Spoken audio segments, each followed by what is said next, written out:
Hello and welcome to another week on the best cooking show ever. Last week we did chicken wings and my friends didn't completely roast me for being a YouTuber type person now, but I guess that's good. So here we are. We're doing beef stew, specifically my grandma's version of beef stew.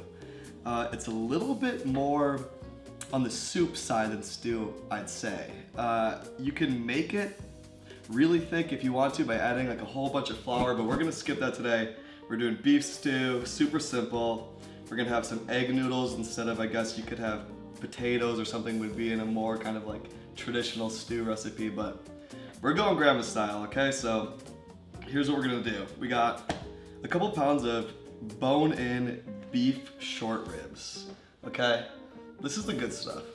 The bone-in is gonna make this whole dish 100 times better.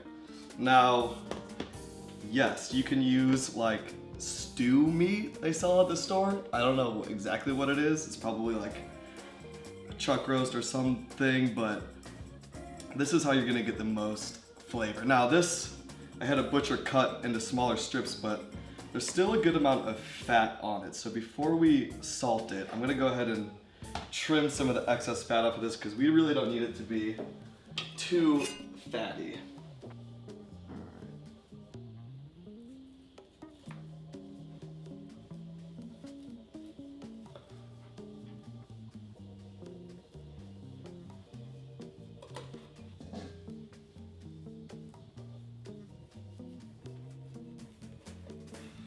All right, now we got our Dutch oven heating up right here. We got this trimmed down to pretty much where we want it. Still a good amount of fat on here, but it's gonna add a ton of flavor later on, so we're gonna keep it. We're gonna hit it with a bunch of kosher salt. Coat everything, because these are very fatty pieces. So we wanna make sure they're seasoned properly. Bone side, you don't have to hit as heavy, but you still wanna get everything covered.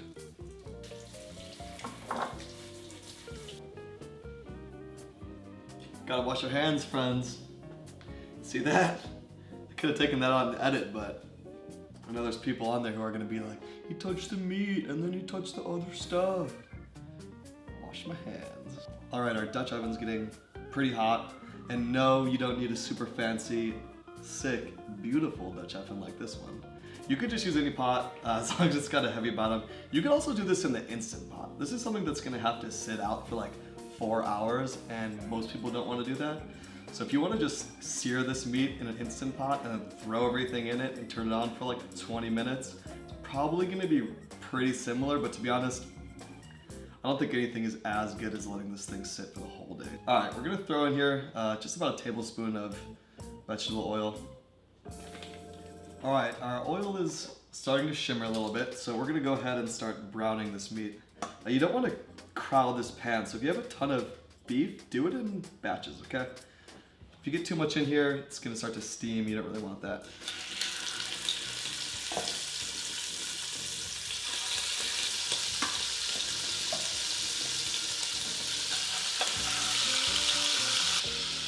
All right, so you want to have these guys like cook on a few minutes for each side. Make sure it's nice and brown. We're not cooking the meat all the way through. Remember, this is going to sit on this pot for like 3 to 4 hours. So as long as it's nice and brown, just want that like flavor. We want some of those brown bits to come off the meat onto the bottom of the pan to help flavor the stew. So this is just kind of like to get the flavors out. All right, so while these guys are cooking, let's prepare our mirepoix. Mirepoix is a fancy French word that means, I don't know what it means, but it's the stuff that makes soup good. It's basically 1 part carrots, 1 part celery, and 2 parts onion. That's like your standard mirepoix, okay? So I'm gonna chop these up. Carrots, you can peel these, but honestly, you don't really need to. I've washed them already, so they're good to go. Get rid of the ends here.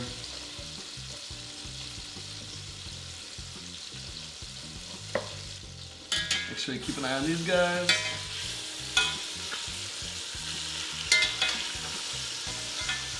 Come over here to our onion.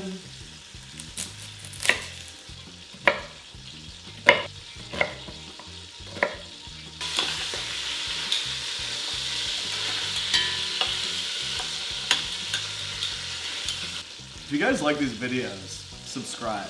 Please. Smash that MF like button. Smash the subscribe button. Smash the bell. I got a zillion of these recipes. You guys just let me know what you want me to make. I'll just do whatever. This is kind of like, I'm freestyling this every week at this point. Alright, this meat's getting nice and brown. See all these brown bits at the bottom of the pan? This is exactly what we're looking for. Alright, our meat is nice and brown. Got some good flavors building up in the bottom of our pan here. I'm gonna grab these boys. I said boys. You know that chicken wing video? I said boys like 1,000 times. These boys, those boys. Anyway, get these girls out. Why not? Pop these guys in there. Make sure you don't blast your eyeballs with grease like I almost did.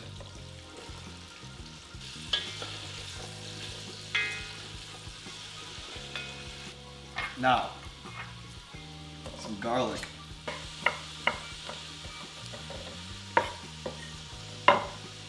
Alright.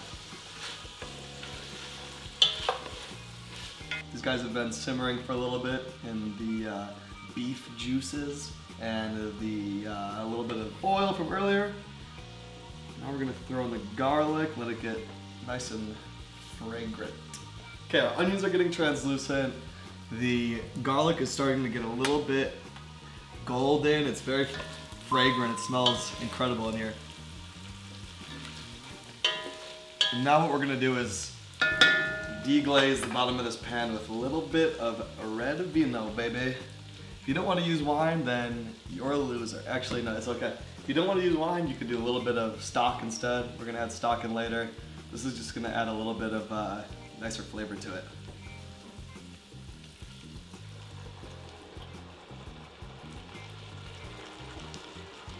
The alcohol is gonna boil off anyway, okay?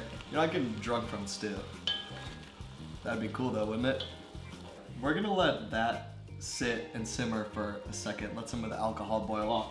In the meantime, let's talk about stock, okay? Now, you guys are all used to buying that box of stock from the store, which is basically like buying water, okay? Now you could buy bouillon cubes and dissolve them into water and you'll get, you know, beef, chicken stock, whatever, but it's not as good as this stuff right here. This is the shit, okay? Better than bouillon. See that, everyone out there?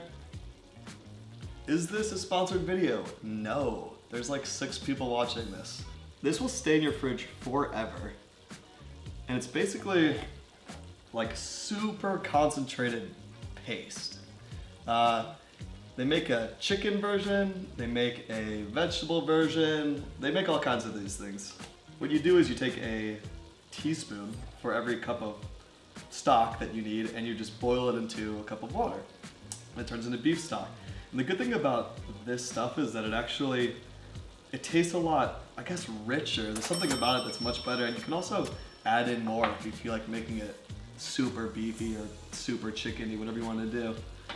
So we got our beef stock here. I prepped this before, boiled 8 cups of water, put 8 teaspoons of this stuff in there. It's delicious, I've tasted it. And as soon as this simmers for a few more minutes, we'll go ahead and pour it in. By the way, if you're cooking with red wine, you need to be drinking red wine. Red wine, sponsor me. All right, this has been simmering in this wine for a little bit. Looks delicious, smells amazing in here. We're gonna go ahead and start to add the rest of our ingredients. We got some canned tomatoes. Look, these are diced tomatoes, by the way. You can take tomatoes and boil them and peel the skin and dice them, save them, or you could just buy them in the can, honestly. It's not that much of a difference. It's sort of like peas, frozen peas. They don't really need to be fresh. They're gonna taste the same no matter what. So we'll go ahead and add these. Give that a little mix. And to this, we'll toss in 3 bay leaves. You don't really want to skip this step. If you don't know what bay leaves taste like, a good way to understand the flavor is just to boil one in a pot of water take a sip of that water, you'll know immediately the flavor. All right, we got our bay leaves, we got our tomatoes. Time to add the beef back in.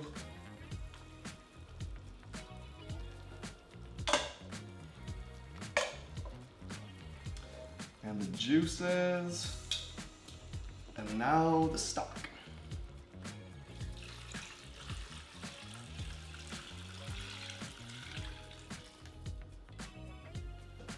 Okay, now you want to make sure this beef is submerged in the liquid here. We're pretty good. If it's not all the way covered, make a little bit more beef stock or just add a little bit of water. You don't want to dilute it too much. Now we're hanging out. This is gonna sit on here at like a low heat and just simmer for 4 hours, okay? I know you're gonna want to eat it before then. Don't do it. Cover it up like this and have a little lip for steam to come out. Later we're gonna add these noodles in towards the end. We're gonna add in some frozen peas. But other than that, like this is it. You're done. Hold on, I'm just checking my fan mail. Psych! Nobody's watching this. Okay, difference between soup and stew. Soup is the combination of vegetables, meat, or fish cooked in liquid. A stew is any dish that's prepared by stewing. You know, I was looking at the last video and my forehead was like super shiny and I literally looked at makeup tutorials. I thought, is this my life? Just gotta wait 4 hours. 4:30, 5, 6, 7, 8. 8:30? Fuck. It's been 4 hours. I've had like 5 bottles of wine. There's a couple more clods in the kitchen now. This is gonna be like the simplest part of this. We're also gonna toss in some peas just because I have them. Solid quarter cup, half a cup. We're cutting out the bones. We're getting rid of, like, if there's any just sketchy pieces of fat or something, but to be honest, we're doing pretty good here. The bones are now just not even attached to the meat. This is the weirdest thing because everybody's back here watching. You want to chop up some of that meat into smaller pieces? I'm just kind of removing the bones at this point. This is so tender. This is tender. You want to try it? Oh my god.